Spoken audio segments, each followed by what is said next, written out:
Buenas noches, Andalucía. Pisamos ya este quinto viernes de Cuaresma, el último que esta casa, que PTV Andalucía te va a acompañar porque el siguiente ya es Viernes de Dolores. Este fin de semana ya tendremos los primeros nazarenos por las calles en Córdoba, la Prohermandad de la Bondad. Se sucederán los traslados, Vía Crucis a lo largo de toda nuestra geografía y conoceremos esa labor artesanal, ese recorrido histórico. Todo lo que vive Andalucía su Semana Santa, así que vamos a empezar un Andalucía en Cuaresma más.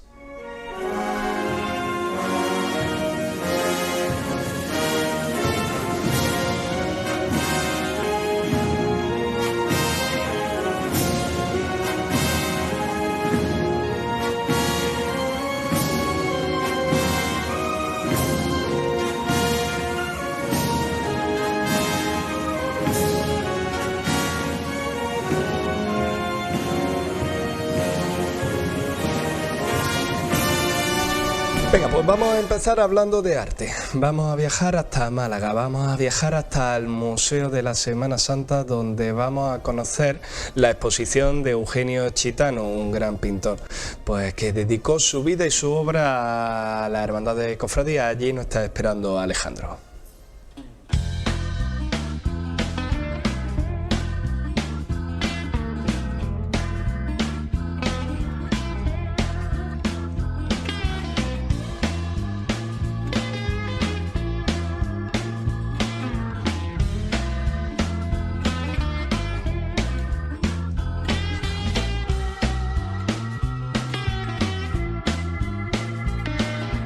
Nos encontramos en el marco del Museo de la Agrupación de Cofradías de Semana Santa para conocer en profundidad la exposición monográfica que se ha realizado sobre el pintor Eugenio Chicano y su producción cartelística para nuestras hermandades y cofradías. Nuevamente, de la mano de nuestro historiador de cabecera, el profesor Antonio Rafael Fernández Paradas, le vamos a mostrar detenidamente y pormenorizadamente todos los detalles de esta exposición. Buenas noches, Antonio. Muy buenas noches, compañeros. Feliz Cuaresma. Desde la actualidad cofrade totalmente. Nos encontramos en la sede de la agrupación de cofradías, donde venimos, Sentir Cofrade, tu programa, Alejandro, a hablarle a todos nuestros telespectadores de la figura de Eugenio Chicano. ¿Qué aclaraciones podríamos hacer sobre esta exposición? Bueno, lo primero que tenemos que mencionar son dos cuestiones importantes que tienen que ver con la puesta en marcha de la exposición, que ha sido gracias a la Fundación Unicaja y ese patrocinio de las obras de arte y del patrimonio de la ciudad de Málaga continuamente, y por otro lado la figura del comisario, que ha sido Gonzalo Talecu, que nos permite conocer de primera mano la obra cartelística, y esto es un detalle importante, cofrade, que tenemos que mencionar, de Eugenio Chicano. En esta exposición podemos encontrar aproximadamente unas 50 obras, pero son todos carteles cofrades. No es una exposición dedicada a la temática religiosa del pintor. Existen ya monografías, otro tipo de libros, pero aquí el espectador que venga y cuando vea nuestro programa van a poder encontrar obra cofrade. Y además lo interesante de la exposición es que abarca una horquilla que se extiende prácticamente desde los años 50 hasta prácticamente el año de su fallecimiento, 2019-2020, ¿no? Tenemos que destacar también de esta exposición dos cuestiones. Una de ellas, la propia arquitectura del Palacio de la Agrupación de Cofradías, este precioso edificio que también le sienta al patrimonio, y también tenemos que destacar la cuestión del propio montaje. Es un montaje donde las obras de arte dialogan muy bien con la propia arquitectura del espacio, con lo cual hay cierta modernidad en el propio espacio.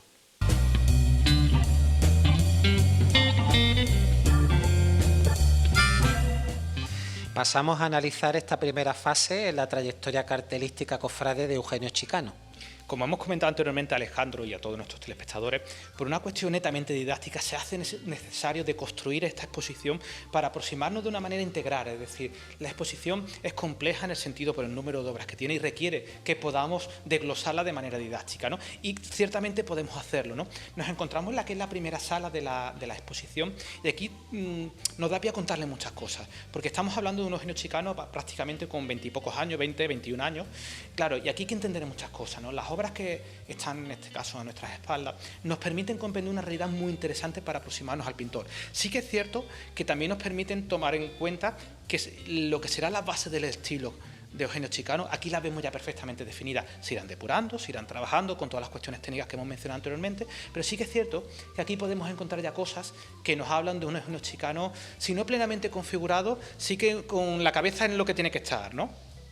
Son las 4 obras que tenemos a nuestras espaldas, son obras que proceden de Belén Málaga, son cartelería que se hizo para la ciudad de Belén Málaga en los años 50, con un jovencísimo Eugenio Chicano. Y este dato es importante, con esos 20 y pocos años, 20, 21 años, Eugenio Chicano, que era malagueño de nacimiento, pero su familia, sus tías, vivían en Belén Málaga. Y se menciona en las publicaciones habitualmente como normalmente los domingos su padre lo llevaba a Belén Málaga a ver a la familia. Claro, tenemos que entender esa relación, el impacto que tuvo que tener para cualquier persona visitar en aquella época, ¿no?, donde no había la televisión, donde no había otro tipo de cuestiones, pues estar con los primos, estar con la familia, ¿no?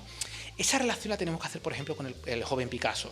En las primeras obras de Picasso encontramos, por ejemplo, la Plaza de la Merced, encontramos la Iglesia de la Merced, incluso imágenes de Semana Santa, ¿pero por qué? Porque convivía con ella, ¿no? Claro, aquí nos pasa algo parecido, ¿no?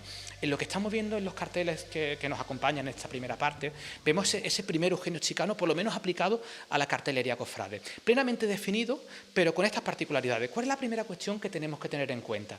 El uso del color de nuevo, pero claro, es un color abundante, necesita muchos colores. Es decir, en estas obras, Eugenio Chicano, a la hora de componer sus temáticas, sus cuadros, sus carteles, vemos que hay un uso acusado de color y de mucho color. Hay cierta degradación del color para conseguir los tonos, pero son carteles también, Alejandro, que necesitan contar muchas cosas. Es un autor que en este momento, esto le suele pasar a todos, ¿no?, que en sus primeras épocas suelen reafirmarse, bueno, algunos las tardías también, ¿no?, necesitan reafirmarse y llenan los cuadros de elementos, y aquí esto lo vemos plenamente en las 4 obras.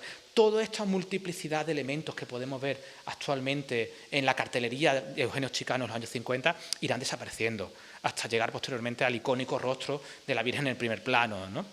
Pero aquí, en plena época, que ojo, que estamos en los años del pop americano, 50, 60 aproximadamente, un poquito más tardío, irá llegando. Pero claro, Eugenio Chicano aquí también nos está contando una cosa. La agrupación de Cofradía de Málaga empieza a funcionar a principios de los 30, un poquito antes, ¿no? Y lo que vemos aquí es que Eugenio Chicano conoce también perfectamente la tradición cartelística de la propia ciudad de Málaga, que él recoge perfectamente y que asume. Es decir, sí que es cierto que podemos encontrar algunos elementos quizás diferentes, pero en esencia vemos lo mismo. Hay una cuestión que es bastante interesante que no vemos habitualmente en la obra de Eugenio Chicano, que es la gitana.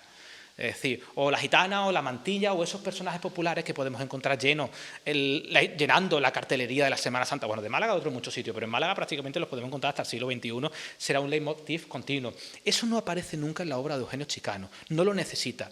Él, aunque parte de esa cultura popular, de la familia, del entorno familiar, de lo que le supuso ver las procesiones de Belén Málaga, es decir, es capaz de extraerse y superar el relato romántico del siglo XIX de la gitanilla o de la mantilla. Y eso era uno de los rasgos de modernidad importantes que vamos a mencionar en esta exposición y la propia figura de Eugenio Chicano.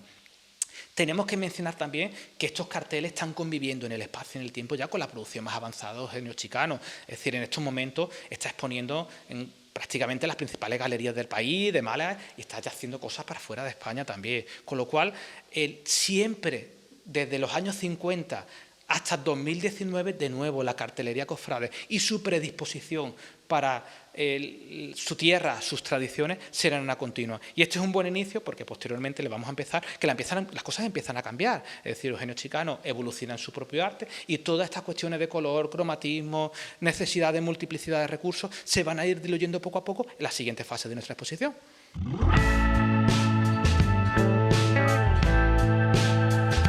Entramos en una de las principales salas de esta exposición donde podemos ver, ya entrar en materia, la obra de Eugenio Chicano, ¿no? Pero como le hemos dicho anteriormente, lo que queremos contarle en este momento, antes de profundizar en las diferentes etapas creativas, es un poco desglosar, Alejandro, la cuestión que tiene que ver con toda la técnica del estilo de Eugenio Chicano, porque esto es importante, es parte de su medio expresivo, el uso de la técnica que domina perfectamente, como gran artista que es. Los artistas, por cierto, trabajan 8, 10, 12 horas diarias y tienen que conocer el oficio de pintor, y aquí lo conocemos perfectamente, ¿no? La primera cualidad que tenemos que mencionar en la obra de Eugenio Chicano es, sin lugar a dudas, el dibujo.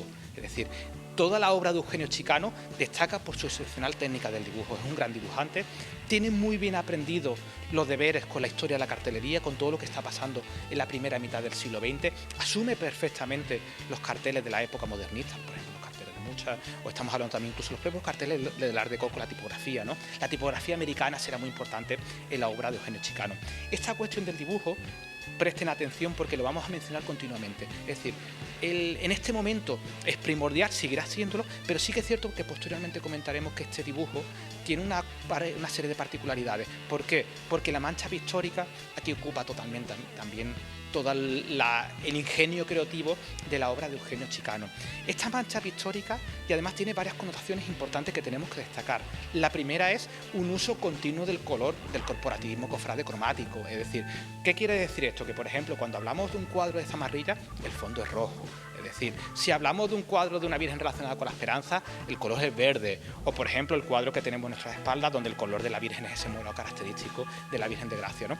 Esta mancha cromática será también una de las características que podemos ver en la obra de Eugenio Chicano, ¿no? Y sobre todo unido al concepto de corporativismo cofrade, ¿no? Utiliza el color, como hemos mencionado anteriormente, esos grandes iconos populares de la cultura de masa, para construir un relato totalmente. Con respecto a la técnica de Eugenio Chicano, hemos mencionado la cuestión del dibujo y del color, tenemos que añadir una siguiente cuestión que también es bastante importante, que es el uso del acrílico. Es un dato que a priori puede parecer que es secundario, pero tiene su importancia. Si recordamos, hacemos un poco de historia, a finales del siglo XV, aproximadamente, aunque ya existía, los hermanos Van Eyck empiezan a utilizar el óleo porque tiene el aceite, y eso que le da mayor profundidad a la obra, mayor brillo. Claro, en la modernidad toman conciencia que si que queremos contar un retrato diferente, el color también tiene que ser mucho más puro. Y eso lo podemos ver en toda la exposición que le estamos contando en el día de hoy, es el uso del acrílico. Es un acrílico que permite una mancha plana totalmente, que recuerda esos colores del temple, o el color hecho a base de huevo, en el que el color no se difumina, es decir, aquí no hay degradación del color, y eso lo hace el temple. Es decir, cuando vemos obras, lo que estamos viendo son superposiciones de colores, pero nunca hay color mezclado en paleta que se degrade. Es decir, cuando vemos un morado, es un morado completo, si vemos un blanco, es un blanco. Y esto es una idea importante que tenemos que tener en cuenta, ¿no? Son obras que no brillan, parece una tontería, pero siempre se busca la pulcritud del color desde el punto de vista de la planitud, ¿no? Y tenemos que tener también esta cuestión técnica, yo creo que dos cuestiones que son bastante importantes y las vamos a mencionar posteriormente luego, ¿no? ¿Qué aparecen en los cuadros de Eugenio Chicano, ¿no? Con carácter general, y lo comentaremos posteriormente, veremos una primera fase donde hay mucho más elementos simbólicos. Después veremos una segunda fase donde la obra empieza a tener quizás un busto mucho más largo y en algunos casos prácticamente de cuerpo entero, hasta llegar a la plenitud del rostro, los rostros de la pasión, que es el nombre de esta propia exposición, ¿no? En todo este leitmotiv de la exposición que nosotros le estamos contando, hay dos cuestiones también que son bastante importantes, que se resumen en el qué pasa en los fondos de los cuadros, ¿no? Claro, Eugenio Chicano, salvo en una primera fase donde necesita contar más cosas en sus cuadros, vemos que sí que hay cierto gusto por el paisaje de fondo, pero eso se diluirá totalmente posteriormente. De hecho, en esta exposición prácticamente solo lo vamos a poder ver en las obras de los años 50, pero después, posteriormente, en los años 90, a principios de los 2000, encontramos algo muy hilado, y en este caso de la nuestra podemos ver el cuadro del Coronado de Espinas, que se esboza la alcazaba de fondo. Pero claro, sí que es cierto que hay un paisaje y probablemente a partir de este momento será el único que podemos encontrar en toda la exposición, pero esa alcazaba está construida a base de manchas pictóricas que se sobrepone, con lo cual enlaza con lo que le hemos estado comentando anteriormente, ¿no? No es una obra que se recree en el paisaje, en este caso es un paisaje que permite construir el relato del Coronado de Espinas, que además por donde está ubicado, por la Casa Hermandad, etcétera, ¿no?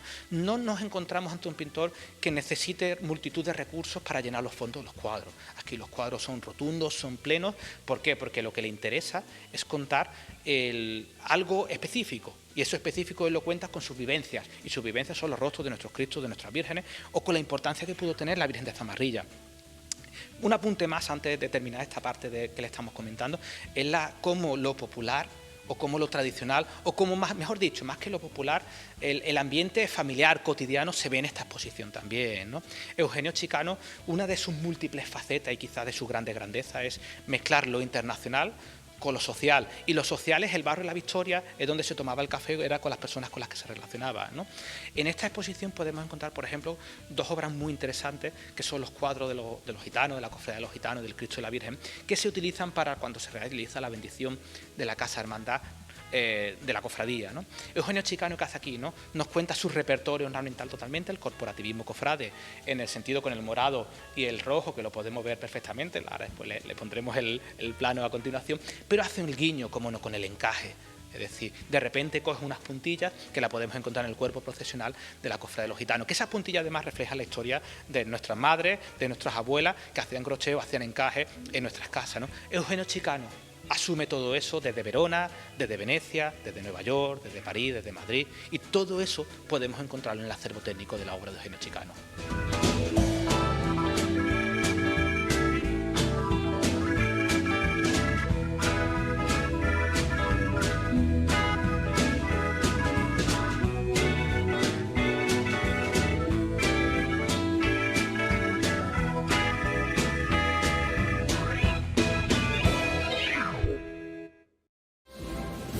Alejandro, qué buen guía te has buscado allí en el Museo de la Semana Santa de Málaga, el Museo de las Cofradías. Qué gran obra, la de Eugenio.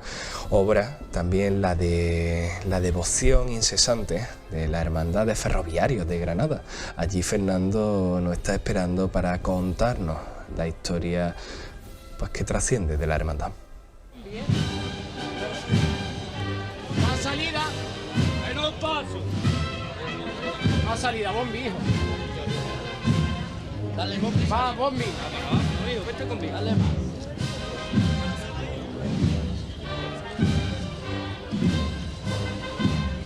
Mucho mismo, mucho cariño. Más salida. Eso, valiente. Eso es. Sigue con él. La belleza que Nuestra Señora del Amor y del Trabajo va derrochando cada Viernes Santo por las calles de Granada es uno de los momentos más esperados por los cofrades. Así viene siendo desde comienzos de los años 50, cuando se crea la Cofradía de los Ferroviarios, vinculada en aquel entonces a los trabajadores de la Renfe y de los tranvías de Granada. Desde entonces, y aunque el titular cristífero ha cambiado en alguna ocasión, la belleza de Nuestra Señora del Amor y del Trabajo ha estado siempre presente en esta cofradía. Una dolorosa del siglo XVIII de la que queremos hoy conocer su historia.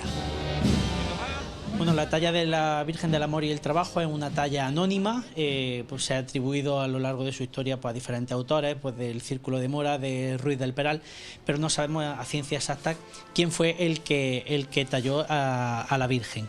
Lo que sí sabemos es que la imagen llega aquí a la parroquia, a San Juan de Letrán, a finales del siglo XVIII. No hay una fecha exacta, pero sí sabemos, pues, a través de la presencia en el libro, en el inventario, pues, de la corona, sí sabemos que la Virgen ya a finales del siglo XVIII estaba ya aquí en San Juan de Letrán.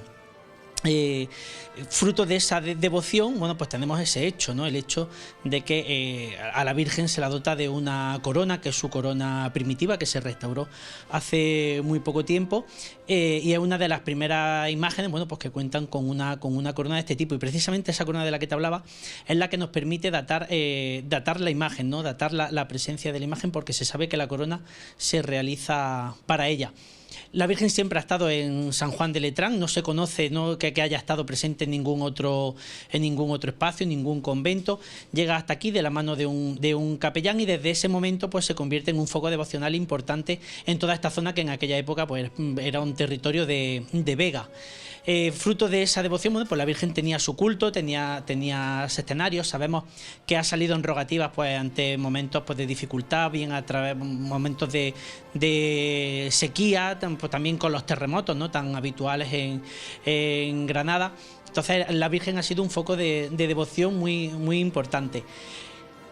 Fruto de esa devoción también la Virgen tuvo su propio camarín, que era una instalación anexa a la parroquia, y cuyos restos, bueno, aparecen dibujados en varios planos, aparecen algunas fotografías antiguas, y cuando se restauró la parroquia hace muy poco, pues aparecieron los cimientos de esa de esa instalación, ¿no? O sea que, como digo, la Virgen tiene una larga trayectoria de devoción y, bueno, pues antes de ser la titular de la hermandad, pues incluso salía en procesión por las calles del barrio con su advocación de la Virgen de los Dolores en Semana Santa. Cuando ya se funda la hermandad es cuando, bueno, pues coge esa vocación del amor y el trabajo, ¿no? Al ser una hermandad gremial, pues esa vocación del trabajo pues le vino un poco sobrevenida.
Más allá de lo que es la Semana Santa, Nuestra Señora del Amor y del Trabajo lleva consigo el amor, la devoción y el cariño de todo el barrio de San Lázaro, el antiguo, hoy barrio de los Pajaritos, Plaza de Toros y Doctores. Bueno, pues la Virgen para la hermandad pues lo es todo, ¿no? Junto con el Cristo de la Buena Muerte, pero ciertamente la Virgen tiene muchísima devoción entre los cofrades y también en su barrio, ¿no? El barrio de los Pajaritos siempre ha sido muy devoto de la Virgen.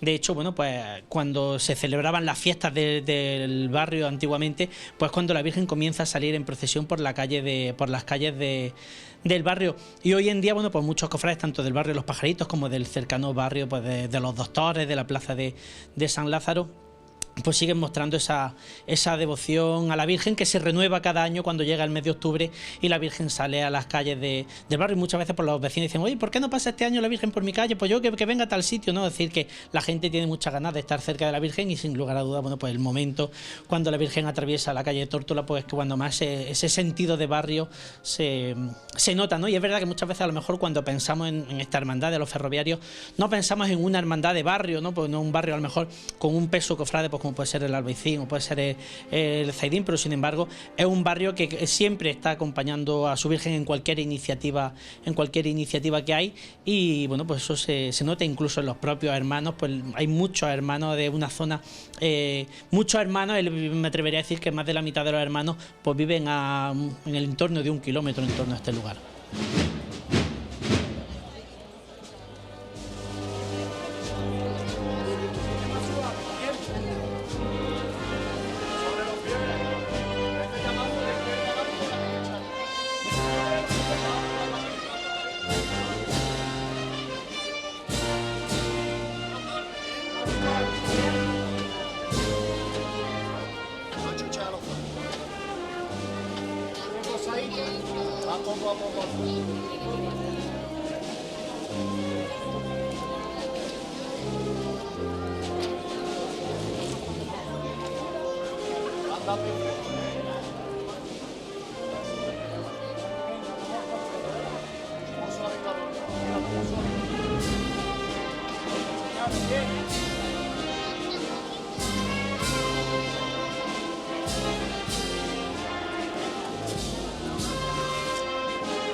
Bueno, fruto de esa devoción y también un anhelo de la cofradía, y también por recuperar esa imagen que hablábamos antes de ese camarín que había anexo a la parroquia, pues la hermandad se planteó la posibilidad de recuperar la ventana, bueno, pues de tal manera que la Virgen pudiera verse desde la calle, ¿no? Era un anhelo que estaba ahí, ¿no? Pues desde que se tuvo conocimiento de que había existido esa infraestructura, la hermandad siempre había querido, bueno, pues que la Virgen se pudiera ver desde el exterior, y por eso, pues cuando se hizo la restauración de la parroquia de San Juan de Letrán, se aprovechó para reubicar bueno, pues el altar de la Virgen y poder abrir esa ventana a la avenida de la Constitución, y la verdad que es pues toda una gozada, ¿no? Y si está iluminada tanto por la noche como por la mañana, de tal manera que cualquier persona que pasa cuando la iglesia está cerrada, pues puede acercarse y puede rezar a la Virgen, y está muy cerca también de la parada del autobús, de tal manera que pues casi siempre cuando pasa está la luz encendida, pues es raro no encontrarse a alguien que esté asomado viendo a la Virgen. Para mí es la mejor Virgen que tenemos en Granada. La mejor parroquia ahora, yo soy feligresa de ella. Vengo a limpiar la iglesia y tengo a la Virgen hecha un primor. Todos los días tengo que verla. ¿Y viene mucha gente a ver a la Virgen, a rezar a la Virgen? Sí, señor, entra mucha gente, incluso cuando estamos limpiando y la puerta abierta me preguntan, ¿podemos entrar? Podemos. Y es por la mañana temprano, sí, tiene ahí, esta Virgen tiene mucha devoción, sí. Además es que la tenéis guapísima, con unos trajes preciosos que la hacéis y todo, yo estoy encantada. Hombre, pues para mí de especial tiene, porque cuando yo la conocí, pues es verdad que me enamoró su cara, me enamoró la cuadrilla femenina, porque es verdad que hacen muy buena piña, todo. De hecho, yo soy excostalera y yo sigo viniendo a los actos cuando puedo, claro está, sigo viniendo a los actos porque yo de ella no puedo desprenderme. Yo la conozco desde chiquitita, hace ya muchos años, y siempre que venía a la iglesia me quedaba mirándola y decía, yo algún día, cuando sea mayor de edad, quiero ser costalera de Nuestra Señora del Amor y el Trabajo. Y así fue. Pues, además de que yo estuve tocando aquí en la banda, la primera que tuvo del Amor y el Trabajo ella, y también porque sale la familia de mi novia, y por ella, por mi novia, la verdad. Y poco más. Pues bueno, para mí Nuestra Señora del Amor y el Trabajo es la devoción de mi familia, toda la familia por parte de madre de aquí del barrio, entonces pues al final en mi familia la Virgen es de las cosas más importantes que tenemos en la familia. Para mí ellos me metieron en esta cuadrilla, en la Virgen, y la verdad es que estoy muy agradecido, y sobre todo porque cuando la vi fue lo más bonito que conocí con ella. Pues yo la verdad que siendo de Guadix, que yo prácticamente nadie de mi familia es de la Virgen ni de la Hermandad, yo siempre sentí un vínculo especial con ella desde chico, que siempre hemos venido a Granada a verla y tal, pero vamos, que siempre he sido como de ella, pero sin ser hermano, hasta este año que he decidido meterme. Como llevo ya muchos años, mis nietos han sido costaleros y todo. ¿Qué es lo más bonito de esta Virgen? Ay, que tiene una cara muy bonita. Muy bonita, muy bonita. Y que tenemos mucha devoción todo el barrio a la Virgen.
Eres bonita,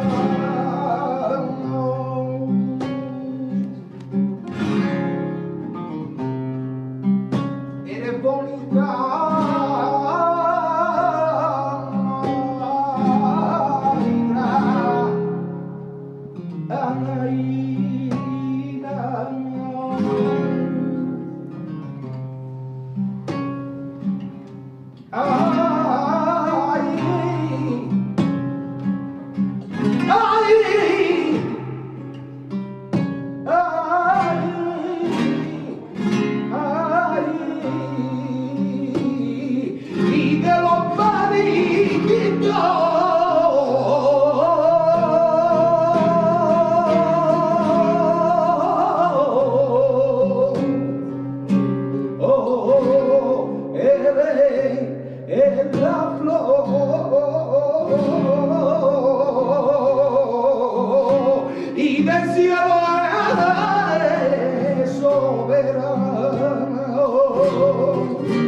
Increíble una vez más cómo vive la cofradía de ferroviarios, la hermandad de ferroviarios de Granada. Y maravillosa esa saeta cantada por Cristian Delgado. Ahora vamos a ver algo maravilloso. Vamos a ver a un imaginero. Vamos a ver a Fernando Aguado. Vamos a ver ese misterio, por ejemplo, que va a salir de San José Obrero. Vamos a ver también su obra de restauración. Vamos a ver qué pasa por su cabeza y sobre todo por sus manos.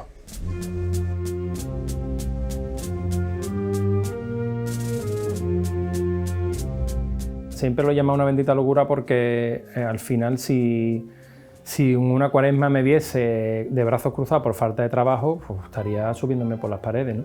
Afortunadamente en 21 años que hago este año no me ha ocurrido. También es cierto que me gustaría tener más tiempo siempre. Yo no me quejo nunca del trabajo, sino de en el tiempo en el que tenemos que meter todos los encargos. Pero se vive con absoluta intensidad. A nivel de trabajo y a nivel, bueno, cofrade, porque nosotros, mi hermana Dani colabora conmigo y mi familia somos gente de cofradía al 100%. Si hablamos primero de Sevilla, que es donde estamos, la verdad que ha sido un año y está siendo un año muy especial para mí, porque bueno, ya la restauración del Señor de las Penas de San Vicente, que ya se entregó en diciembre, ha sido para mí un trabajo muy importante y de mucha trascendencia, ya lo sabemos por la propia imagen y por el propio calado del trabajo.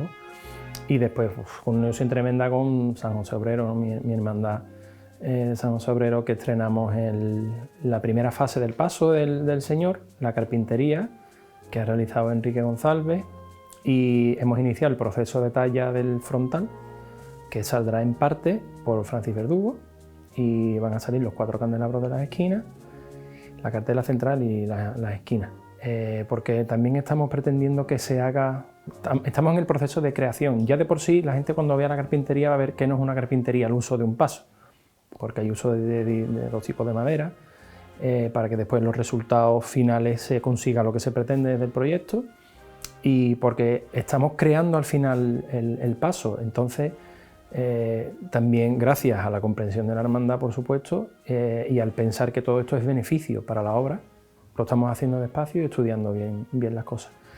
Y después, bueno, la inclusión de la imagen de la mujer Verónica, que, hombre, creo que con eso vamos a conseguir que la idea, un misterio único en la ciudad, que no existe, un conjunto de 3 imágenes.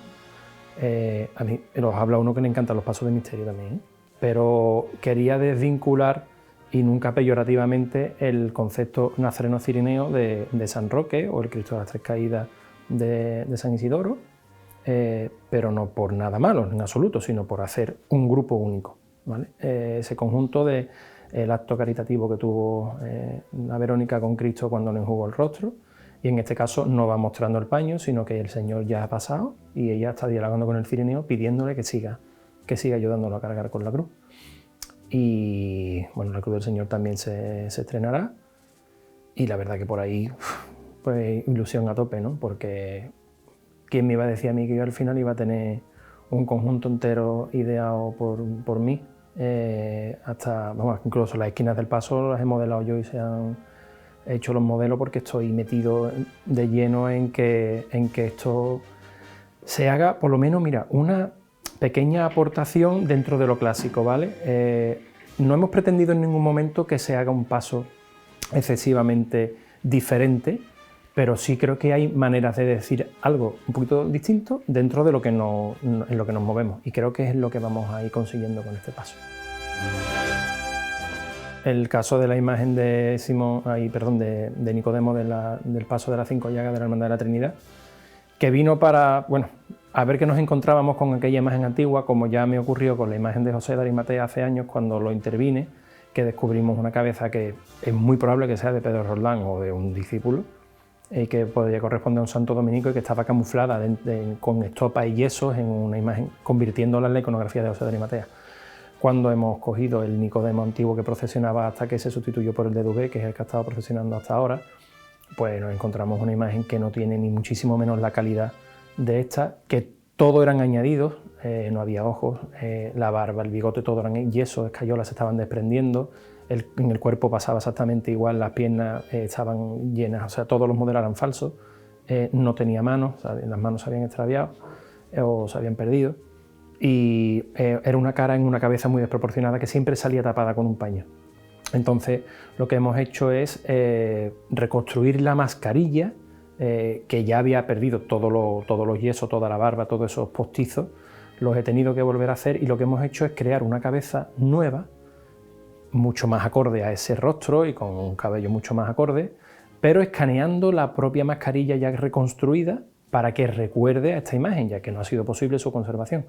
El cuerpo es nuevo, las manos nuevas, las piernas son nuevas, y la verdad que con esto y el cambio de posición en la cruz vamos a volver al origen de lo que se creó en este misterio cuando se incorporan las imágenes de los santos varones, puesto que la cabeza del Cristo, al caer hacia el lado derecho, él lo mira desde la izquierda y mira al Señor, con la idea de que todas las miradas se centraran en la imagen de Cristo, y de esa manera es mucho más enternecedora el conjunto. Después estamos trabajando para Jerez, para León, para Sanlúcar de Barrameda, para el puerto de Santa María. Acabo de realizar una miniatura de la Virgen del Patrocinio, una versión para el banderín de la Virgen del Patrocinio de San Bernardo, que se ha expuesto en los estrenos del mercantil. Y bueno, una restauración de la Virgen de Loredana en el Collar. La verdad que no me puedo fijar, ¿no? Eso ha sido una experiencia religiosa, nunca mejor dicho. Siempre lo he comentado que en mi caso, al ser una persona tan cofrade y tan enamorada de la Semana Santa como soy yo, el vínculo se hace mucho mayor cuando llega una imagen aquí. Y cuando tú has tenido roce con ella, todavía más. Claro, el Señor de las Penas forma parte de todos nosotros, por parte de la Semana Santa. Y para mí era una imagen siempre admirada. De hecho, siempre lo cuento, que el segundo óleo que yo pinto en mi vida fue el Señor de las Penas para un compañero mío de colegio. estaba enamorado de los ángeles de barbero que sostenían la cruz. No son transmitalles, pues es como si dieras pasos atrás en tu vida y eso te condiciona la restauración, porque nosotros no hemos mirado al Señor como una obra, siempre lo hemos mirado como lo que es, desde el respeto, por supuesto interviniendo técnicamente, con una responsabilidad grandísima, porque es una de las grandes obras de la Semana Santa, una de las grandes obras de la imaginería, sin duda, de la imaginería religiosa, y entonces eso se aborda desde todos esos puntos de vista y con un apoyo desde el minuto 1 que ha sido absolutamente de quitarse el sombrero de la hermandad, tanto por parte de la Junta de José Luis Caballero, que es quien aprueba la restauración, el Cabildo de Hermanos, como de Paco Polo, que es el que la recibe. Ambos se ponen de acuerdo incluso para que el Señor venga antes de que se tome posesión, o sea, que la Junta toma posesión sin la imagen del Señor por beneficio de la restauración. Y eso también ha sido uno de los grandes baluartes de esta restauración, el apoyo tan constante de la Junta de Gobierno. El hecho de enfrentarme a querer que aflorara toda la policromía original que estaba debajo de esos barnices, porque yo pienso de verdad que esta imagen nunca se había limpiado, sino que se había ido retocando, incluso en la intervención del siglo XIX, cuando se le pintan los ojos actuales, que no son los que el Señor tenía, que yo sigo pensando que se conservan abajo, los de cristal, y están pintados sobre ellos, pero al no haber podido hacer un tag en la imagen de la radiografía no aclara al 95% que tengan los ojos dentro, pero por lo que se ve, y consultado incluso con el doctor Felipe Martínez Alcalá, que fue el que nos ayudó a ver si dentro encontrábamos algún testimonio, algún pergamino o algo, también lo consultamos y estábamos de acuerdo en eso. Después todo lo difícil que ha sido el tema de la peña, de la consolidación y recuperar toda esa tonalidad, la tonalidad de la corona de espinas, todo eso ha sido bastante complejo, y el tú devolverle la luz que le faltaba, eso ha sido, yo creo, de los grandes retos.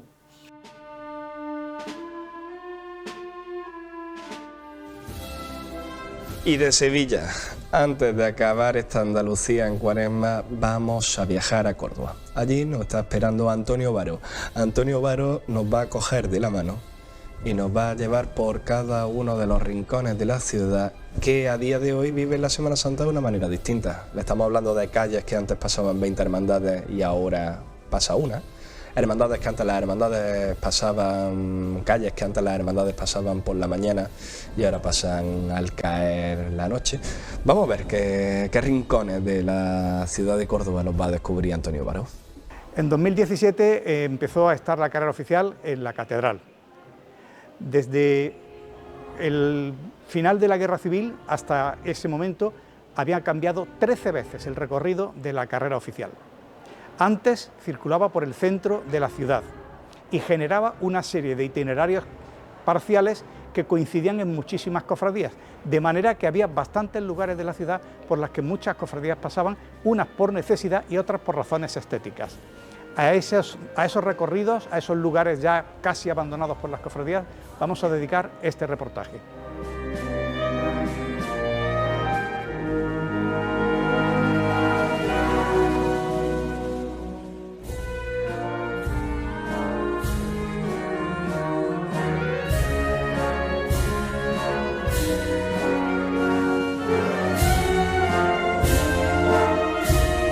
En el boletín de la Hermandad de la Oración en el Huerto, en la segunda mitad de los años 70, había una sección que se llamaba Oído en la esquina de San Zoilo, en la que se comentaban rumores y chismorreos del mundo cofrade.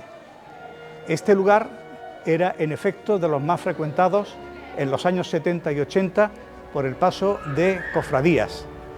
La estrechez del lugar, los giros que había que hacer, la dificultad para los costaleros, lo convertía en un lugar muy atractivo.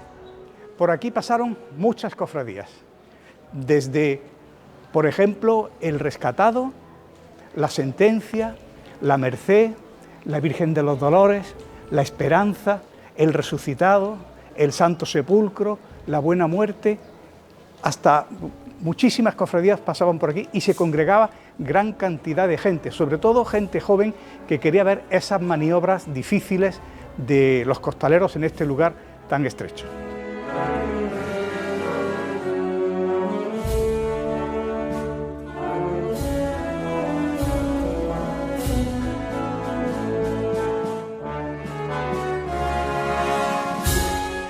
Quizás les sorprenda vernos aquí en un lugar tan concurrido y tan bullicioso como el cruce de Gran Capitán con Ronda de los Tejares, pero es que este sitio fue durante mucho tiempo el punto final de la carrera oficial de las cofradías, porque terminaba en el Palacio del Marqués del Mérito, que estaba aquí atrás, que era el gobierno civil. Una vez en este punto, todas las cofradías, menos 4, giraban hacia aquí, hacia la derecha, hacia Ronda de los Tejares, que entonces se llamaba Avenida del Generalísimo. Solamente las cofradías de la Buena Muerte, la Sentencia y las 2 del Campo de la Verdad giraban para la izquierda para volver a sus respectivos lugares de origen. Una vez en Ronda de los Tejares, unas entraban y volvían al centro por la calle Cruz Conde y otras continuaban más allá en dirección al Campo de la Merced. Por aquí han pasado, ya le digo, todas las cofradías que había en ese momento en la carrera oficial de Córdoba. Y hay que imaginarse, por ejemplo, algo tan hoy día impensable como la Hermandad del Remedio de Ánimas circulando por aquí, camino de la Puerta del Rincón para bajar a San Lorenzo. Podría decir el nombre de muchas, porque es que eran todas las que pasaban por aquí. Era una carrera oficial muy focalizada en el centro de la ciudad y que tenía su punto final en este espacio.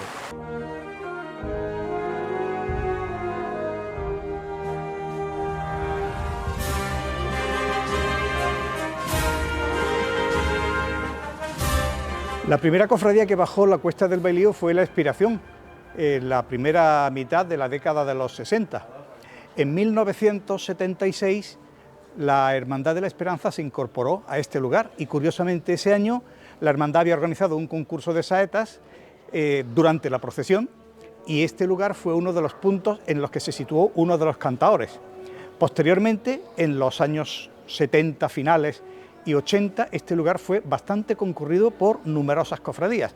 Por aquí bajaron, por ejemplo, las Penas de Santiago, el Buen Suceso, el Calvario, el Cristo de la Agonía del barrio del Naranjo, varias cofradías más. Incluso la Buena Muerte en alguna ocasión llegó a recorrer este espacio. Curiosamente, las 2 cofradías que están más cerca, que son la de la Paz y Esperanza y la de los Dolores, no han utilizado nunca este lugar para recorrer parte de su estación de penitencia. Solamente una vez la de La Paz lo hizo, en 1993, porque por unas obras tuvo que desplazarse a este lugar.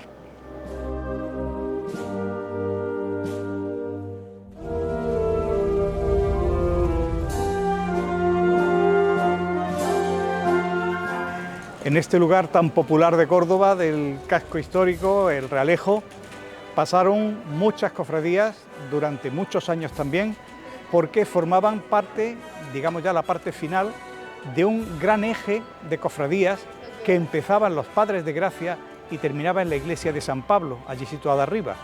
Por aquí pasaron, repito, durante muchos años, cofradías como el Rescatado, el Cristo de Gracia, la Entrada Triunfal, el Remedio de Ánimas, el Calvario, el Prendimiento y también Jesús Nazareno, que venía de aquí de su hospital.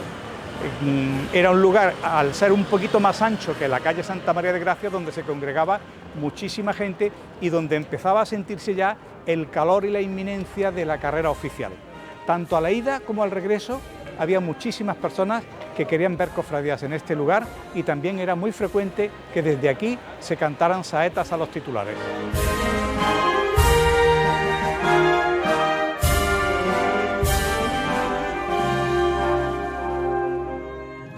Pues en este lugar tan apacible, en el pleno centro también, en pleno corazón del casco histórico, vamos a despedir este recorrido que hemos hecho hoy.